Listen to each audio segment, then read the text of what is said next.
Hey everybody, welcome to Jacob's Quest, and today I've just finished watching Godzilla vs. Kong, the fourth entry in the MonsterVerse series, and easily the strongest of all four of these movies. The past movies have all had their, I think, some of them pretty severe pitfalls, and it felt like this movie managed to avoid every single one of those. The plot is not overly convoluted at all. It's actually like very simple. It's like fighting game in the 90s level of simplicity, and that's exactly what it needed to be, and I'm really glad that they finally got that. The fights happen in broad daylight for the most part, and you can see everything that's happening. They're not heavily edited around. There's not like a giant thunderstorm and darkness happening so you can barely see what's going on. You can see everything very clearly, and that's great. That's so amazing that they were able to do that. The human characters. Now the human characters have kind of been a point of contention. Some people don't like this criticism. They feel like it's a little unwarranted, but I will say the human characters in the past movies, it did at least feel like they were trying too hard to make you care about them. And I understand you need human characters to be somewhat grounded in the situation. You can't just be staring at CGI creatures for the entire hour and a half or whatever, right? So I get that. But this one felt like, it knew exactly when to stop trying so hard. We're introduced to the characters. They have some funny quips. You get a little bit of like their, interpersonal relationships, but you don't the movie's not like trying to force you to care so much. And that was really great. Just everything about this one worked. The main character is definitely Kong, which works for me. Maybe I'm biased. I'm Team Kong, but him being the underdog, he's clearly going into this fight at a disadvantage, right? And Godzilla is very much treated as the antagonist. He's kept at a distance. He's like this force of nature that comes in every once in a while to destroy a bunch of stuff, and they don't know why. And whereas Kong is the character who gets these slower, more emotional arcs with him. You get these little moments where you really feel for Kong. So when he gets hurt during a fight, you're like, no. And it works. It really works.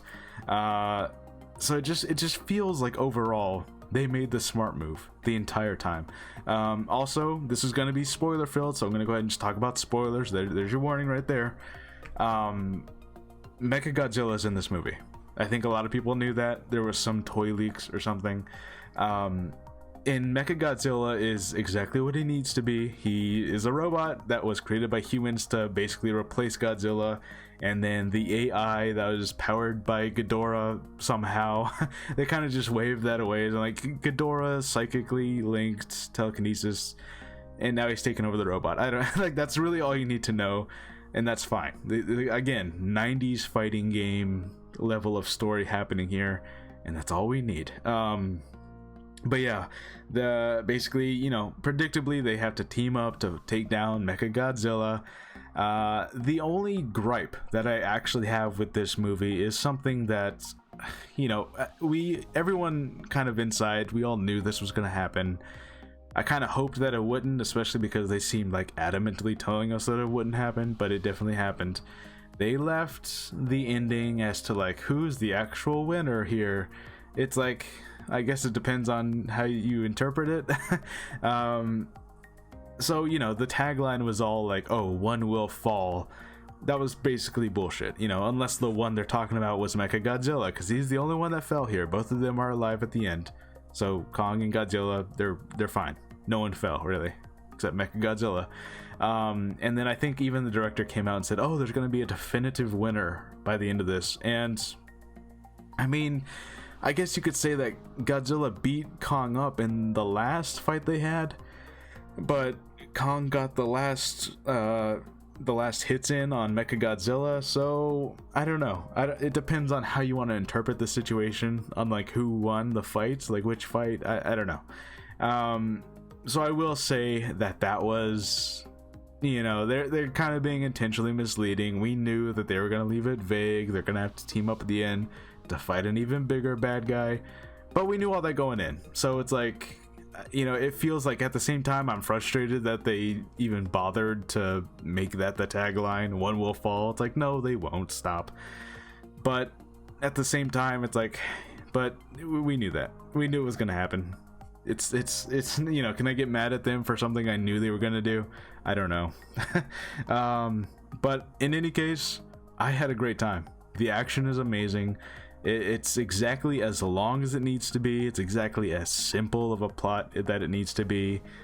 And I feel like for the first time really in this franchise, an entire movie, maybe aside from Kong Skull Island, but you know, okay, so maybe the second time, maybe for the second time, the movie has delivered on everything that it promised to be, aside from that tagline.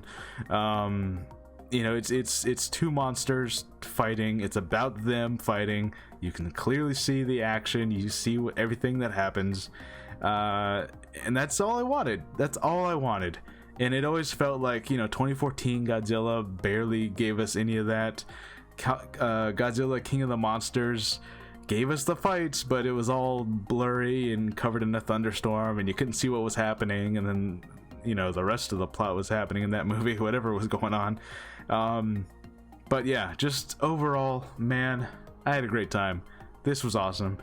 I do wish that I had seen it in theaters, because, you know, definitely, like, scale wise, a lot of it was meant to be seen on a giant IMAX screen, so that kind of sucks that I was not able to do that.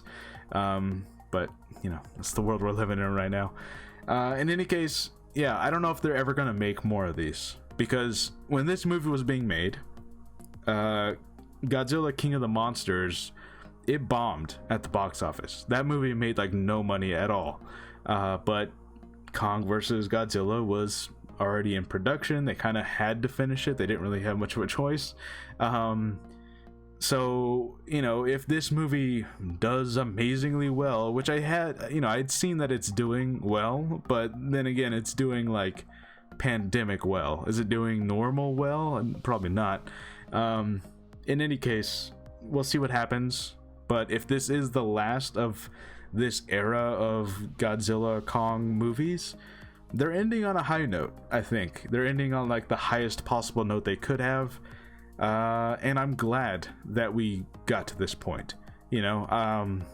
So yeah, even so, I would say that, like, if you're out there and you really didn't enjoy those other Godzilla movies, give this one a shot, because it feels like they really paid attention and they're like, okay, the runtime needs to be trimmed down, the plot needs to be really basic and simple, and just give the people what they want after that, and that's it. That's all they had to do, and they did it. and I had a great time. I had a really fun time. Anyways, if you've seen the movie, let me know what you guys think.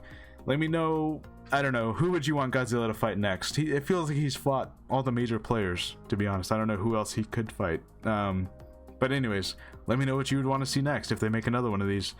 And yeah, I'll see you guys on the next episode. Bye.